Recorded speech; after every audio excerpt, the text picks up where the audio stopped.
Guys हम CSIR net के कुछ क्वेश्चंस डिस्कस करेंगे और ये हम एक लॉन्ग वीडियो फॉर्म में बहुत सारे क्वेश्चन साथ में डिस्कस करेंगे। ये वाला क्वेश्चन हमने शॉर्ट्स में पहले ही से डिस्कस किया हुआ है। The correct order for the rates of electrophilic aromatic substitution of the following compound is. अब आप सबसे पहले इस तीनों को ध्यान से देखेंगे तो आपको पता है कि पिरिडीन की प्रॉपर्टी है ना कि ये नेगेटिव चार्ज को अपने तरफ विड्रॉ करता है। इलेक्ट्रोफाइल अटैक करेगा, इसका मतलब न्यूक्लियोफिलिक सेंटर होना चाहिए, मतलब कि नेगेटिव चार्ज बहुत ज़्यादा होना चाहिए रिंग पे। ये तो विड्रॉ कर लेगा तो सबसे कम इसका हो जाएगा। इलेक्ट्रोफाइल बिल्कुल इसकी तरफ आना नहीं चाहेगा, तो ये सबसे कम एक ही ऑप्शन है, तो इसलिए यही आंसर है। फिर भी हम इन दोनों के डिफरेंस को डिस्कस करते हैं। ये देखिए इलेक्ट्रॉन विड्रॉ कर रहा है, ठीक है, तो ये बीच में होगा, सबसे ज़्यादा ये होगा। क्यों? ये देखिए इलेक्ट्रॉन डोनेट करता है। आप कहीं भी हेटेरोसाइकिल्स में आप पढ़े होंगे, इसका रिएक्शन में क्या होता है ना, ये इलेक्ट्रॉन देता है ऐसे करके। हमने पहले भी कोई मैकेनिज्म डिस्कस किया है हमने, उसमें है ऐसा कि ये नेगेटिव चार्ज इधर देगा, फिर ये कहीं अटैक करेगा। ओके, इस तरह का होता है। तो ये रिंग में देता है, तो ऑब्वियसली बहुत अच्छा, मतलब यहाँ न्यूक्लियोफिलिक सेंटर जनरेट होता है तो इलेक्ट्रोफाइल अटैक करेगा। तो इसका आंसर डी हो गया। ये देखिए हमने बताया, हमने करा हुआ है, ये है the major product formed in the reaction of trans 1 bromo 3 methyl cyclobutane. ये साइक्लोब्यूटेन है, ट्रांस है, ठीक है। तो मतलब हमने अपने हिसाब से मिथाइल को अगर नीचे किया तो इसको ऊपर लगा लिया, ठीक है। बोल रहा है सोडियम आयोडाइड एंड DMF देख के डाई मिथाइल फॉर्मामाइड। आपको समझ में आ गया कि SN2 रिएक्शन है, मतलब स्टीरियो केमिस्ट्री क्या होगा, इन्वर्स हो जाएगा। इन्वर्स होगा तो मतलब क्या, ये देखिए ये बॉन्ड वाला तो नहीं बनेगा, एलिमिनेशन तो कहीं नहीं हो रहा है और हीट वीट नहीं हो रहा है कहीं पे, ठीक है, तो एलिमिनेशन नहीं होगा। तो अब क्या होगा देखिए, अब ये सोचिए इधर है, नीचे है, तो ये Br ना हटेगा और आयोडीन लग जाएगा उसकी जगह। तो इसका मतलब क्या, अगर ये नीचे था तो ये देखिए इसके उल्टा लगेगा ना, तो क्योंकि इन्वर्जन होता है इसमें, तो यहाँ पे नीचे की तरफ आई लग जाएगा, ठीक है। इसका मतलब है, ये तो देखिए हमने अपने हिसाब से माना था ना इसका स्ट्रक्चर। ऐसा भी हो सकता था कि ये ऊपर है वो नीचे है, तो मतलब कहने का है कि आयोडीन जिधर ये है उसी तरफ आयोडीन लगेगा, ठीक है। तो देखिए एक ही में है जिसमें सेम है, ये तो अपोजिट है, तो ये इसका आंसर है, ठीक है। देखिए आयोडीन तो इसमें लगेगा, तो इसमें कहाँ लगेगा, इसमें मतलब ये प्रोडक्ट जब बनेगा तो आयोडीन नीचे की तरफ लगेगा, ठीक है।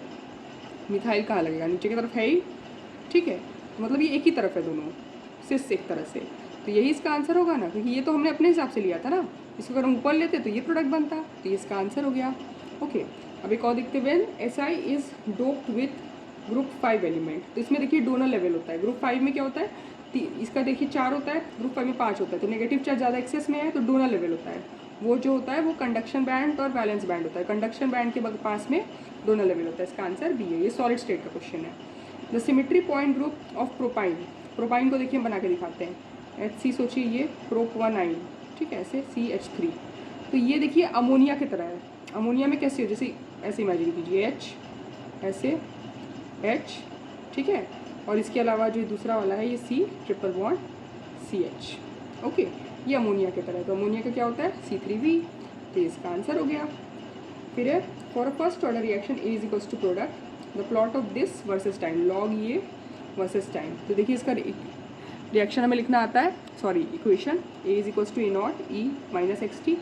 इसको इस तरफ ले आए, ये फर्स्ट ऑर्डर का है ना, और लॉग निकाल लिया, तो ये is equals to minus KT। Minus क्या सिम्पलाइज कर रहा है, नेगेटिव स्लोप है, और y is equals to mx के फॉर्म में, माइनस mx के फॉर्म में, negative slope, a straight line with a negative slope passing through the origin. Why passing through the origin? Because in this there is no intercept. Okay, means plus c is not there. Y is equals to mx plus c, no intercept is there. That's why the answer is B. Okay, फिर ये number of rotational symmetry axis for the triclinic crystal system. इसमें एक भी symmetric axis नहीं होता है, ठीक है, कोई सिमेट्री होती नहीं है इसमें। आपको पता है अल्फा बीटा गामा वो तीनों कुछ भी इक्वल नहीं होता है, और A B C वो भी कुछ इक्वल नहीं होता है। ओके, ये सॉलिड स्टेट का है, ये इंपॉर्टेंट है।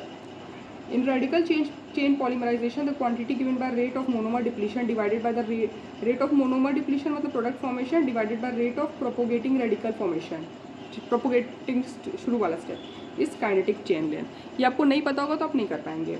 Generally, the hydrophobic colloids are flocculated effectively by ions of opposite charge. Opposite charge ion flocculate कर देता है hydrophobic colloid को and high charge number. This is consistent with the Hardy-Schulze rule. Okay, तो ये हमने कुछ questions करवा दिए, बाकी अगले वीडियो में देखेंगे। Thank you.